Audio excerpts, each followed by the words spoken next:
नमस्ते दोस्तों, जय हिंद। तो मेरा नाम धनराज चौधरी और आप देख रहे हैं धनराज टॉक शो। तो दोस्तों आज बढ़ते हैं। आज हम चलेंगे पाकिस्तान और पाकिस्तान नेटफ्लिक्स के बाद हम वापस जाएंगे इजराइल और फिर हम आएंगे भारत। तो दोस्तों वीडियो को शुरू करते हैं। दोस्तों जो IMF है, इंटरनेशनल मनी फंड, उसने जो पाकिस्तान है उसको $7 बिलियन का जो है लोन अप्रूव कर दिया है। मतलब कि $7 बिलियन का लोन दे दिया है। तो देखते हैं क्या कहा है। IMF bond approve $7 billion external fund facing for Pakistan PMO is boosting economy of Pakistan.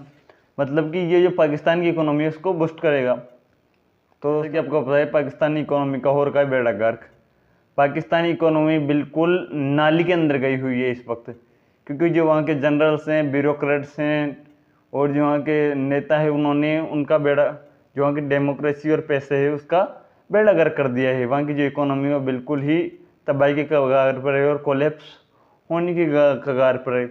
अगर वो तो अमेरिका $2-4 दे देता है, ये IMF ने $7 बिलियन का कर्ज दे दिया है, नहीं तो अब तक तो उनकी जो इकोनॉमी वो कोलैप्स हो जाती। वो तो टुकड़े टुकड़े फेंक देते हैं लोग, भाई ले चल तू एक खा ले, चल तू 7-7 मिलियन का तू खा ले, उधर से चाइना फेंक देता है टुकड़ा, इसमें इनका काम हो जाता है। तो ये टुकड़ों पर बेसिकली ये टुकड़ों पर ही पलने वाली कौम है, तो टुकड़ों पर पलती है। तो इसमें कोई बड़ी बात है नहीं। परंतु जो IMF है, उन्होंने जो पाकिस्तान है उनका $7 बिलियन का जो उनका जो लोन था वो सैंक्शन कर दिया है। तो दोस्तों बढ़ते हैं अगली खबर की तरफ। तो जो PM शहबाज शरीफ पे, उन्होंने जो UNSC की जो मीटिंग थी क्षेत्रीय, उनमें जो आर्ग्यू किया है कि जो पाकिस्तान का जो सॉल्यूशन है वो एक डिप्लोमेटिक तरीके से या UN के तरीके से होना चाहिए। मतलब कि उन्होंने कहा है कि पाकिस्तान का सॉल्यूशन है वो उनमें जो UN है वो दखल अंदाजी दे।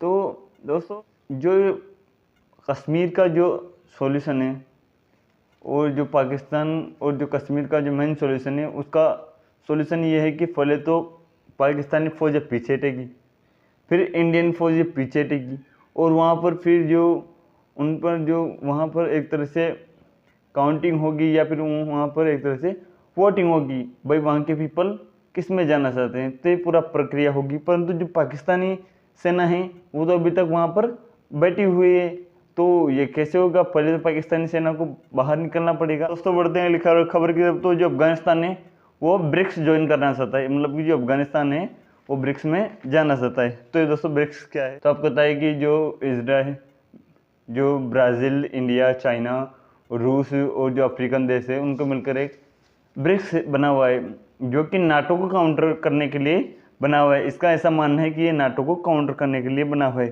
तो इसमें जो अफगानिस्तान है ये ब्रिक्स में ज्वाइन होना चाहता है। तो देखते हैं क्या कहा है। Afghanistan wants to join BRICS says Taliban government. Afghanistan Taliban government is not to join the BRICS economic forum to spokesman said on the Tuesday ahead of the group summit in Russia. मतलब कि जो रसिया में अभी जो इनके समिट हुआ था, उनके बाद उन्होंने कहा है कि जो अफगानिस्तान इकोनॉमिक रूप से और जो बायोलिटिकल रूप से ब्रिक्स में शामिल होना चाहता है, क्योंकि जो मिडिल ईस्ट है, मिडिल ईस्ट में जो मेन देश है वह है अफगानिस्तान। मतलब कि जिसका अफगानिस्तान पर दबदबा उसका मिडिल ईस्ट पर दबदबा।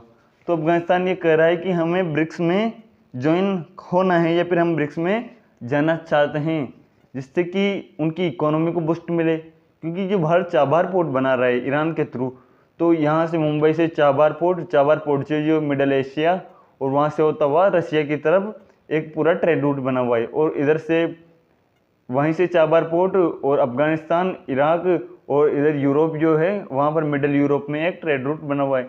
मतलब कि जो पूरा ट्रेड रूट है वो अफगानिस्तान से होकर गुजर रहा है।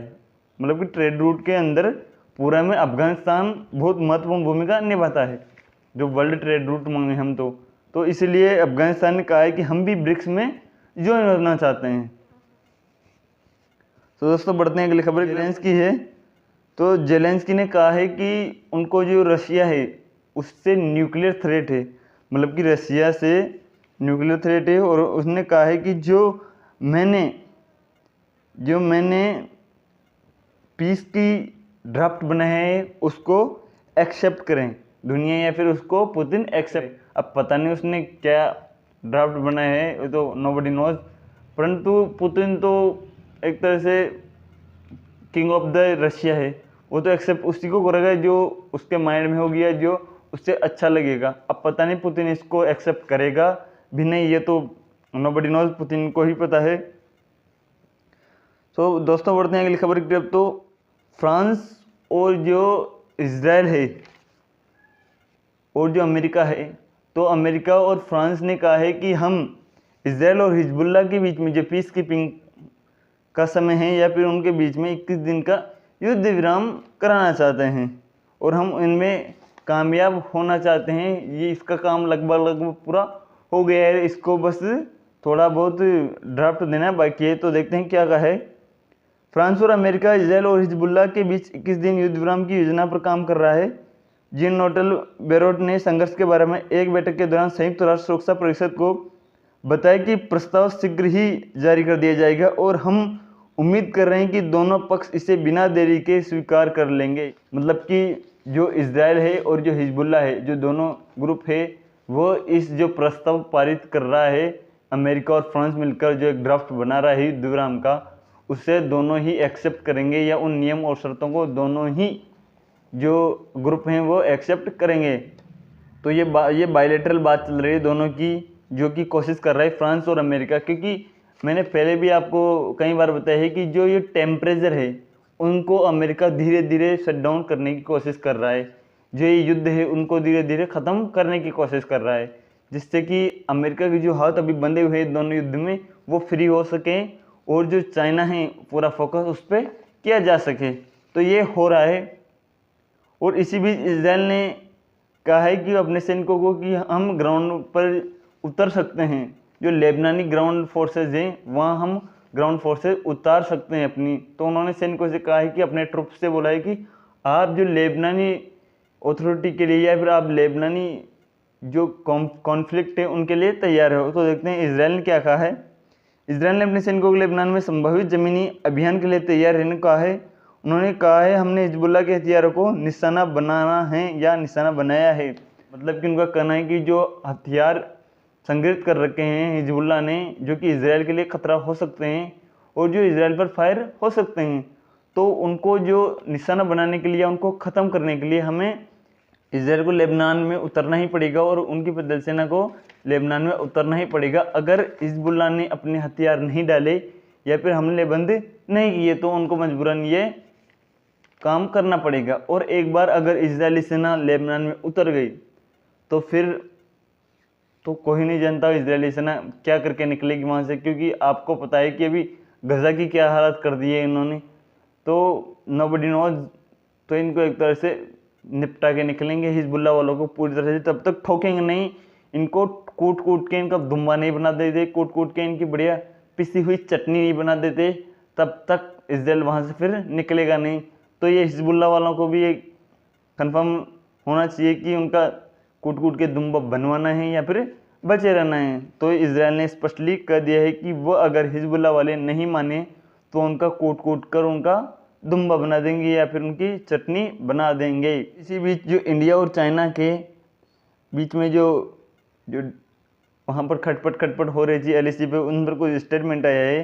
देखते हैं क्या है। India and China make progress on pending LAC issue is eastern Ladakh, both side explore south that factor in. कि जो इंडिया और चाइना है वो एलओसी पर जो इशू है उनके बायलैटरली उनको कम करने की या उनको नॉर्मल करने की कोशिश कर रहा है, क्योंकि ब्रिक्स के बाद में चाइना के ऊपर भी बहुत सारा दबाव है, क्योंकि चाइना इंडिया को काउंटर नहीं कर सकता।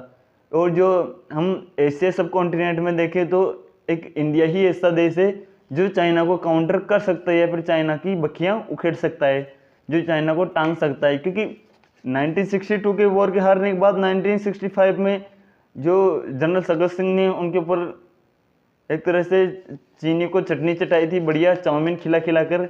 और जो आर्टिलरी की धमाधम सेलिंग हुई थी उनके बाज़ार में, वो उनको अब भी याद है। और जो 2019 में गलवान में हुआ था वो भी उनको याद है। और अभी लेटेस्ट जो कुट के गए हैं यहाँ से इंडियन आर्मी से, वो भी उनको याद है। तो चाइनीज़ को पता है कि इंडियन आर्मी से पंगा मतलब कि अपने बाप से पंगा। तो ये अपनी जो ट्रूप्स हैं उनको नॉर्मलाइजेशन और जो डिबेट हैं हमारे जो LOC पे उनको नॉर्मलाइजेशन करने की कोशिश कर रहे हैं। तो दोस्तों आज के लिए यहीं तक, मिलते हैं कल, तब तक के लिए बने रहिए। और हाँ, हमारा वीडियो अच्छा लगा तो वीडियो को लाइक करिए और चैनल को सब्सक्राइब करना ना भी। तब तक के लिए जय हिंद, वंदे।